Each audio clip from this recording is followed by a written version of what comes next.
সবাই একত্রিত হয়েছে উদ্দেশ্যে ঢাকার থেকে আসছে ঢাকার থেকে।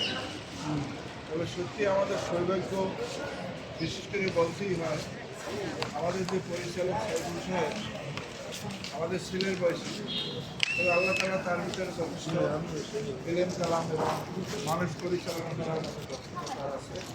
তার ধন্যবাদ জানাই, তার জন্য দোয়া থাকবে। তারপরে আরও সৌভাগ্যবান আমরা এই জন্য যে আমরা একজন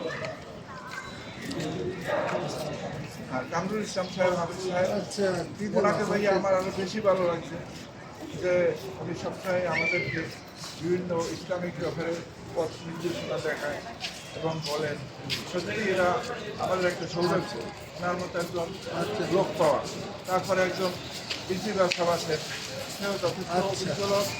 আরেকজন আছেন, সেও হাফিজুর রহমান সাহেব। সত্যি এরা এদেরকে পাইয়ে আমার কাছে এত ভালো লাগছে যে এরকম বুজুর্গ অভিজ্ঞ লোক যাদের দ্বারা দিক নির্দেশনা চলে, ঠিক সেই সব ব্যক্তিবর্গ আমরা পাইছি।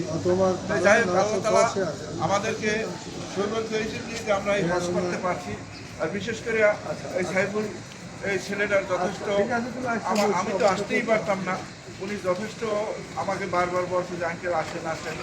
ওই হাবিব সাহেব, খালেক সাহেব, সেও আমাকে উদ্যক্ত করছে বিধে আমি অসুস্থ ছিলাম।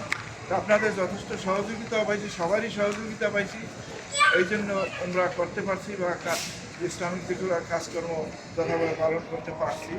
এই জন্য সবাইকেই ধন্যবাদ আমাদের এই টিমের, এবং সবাই এই আন্তরিকতা যেন ভবিষ্যতে আমাদের থাকে। আমরা একসাথে হুমরা করলাম, নিজের রক্তের ভাইয়ের মতো হয়ে গেছি সবাই। কাজে এই জিনিসটা যেন আমরা ধরে রাখতে পারি। বাকি যে কার্যক্রম আছে সাইফুল সাহেব এবং কামরুল ইসলাম সাহেব, এদেরকে আমি আমাদের তারা সঠিকভাবে পালন করাই দেয়। তারা বললে আমরা মাইন্ড করবো না, রাগ করবো না।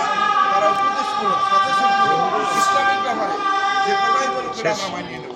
এই বলে আমার সংক্ষিপ্ত বক্তব্য শেষ করি। ধন্যবাদ জানাচ্ছি আমাদের সাবেক পুলিশ ইন্সপেক্টর যারা আবুল কাশেম হালাদার সাহেবকে তার গুরুত্বপূর্ণ বক্তব্য উপস্থাপনের জন্য।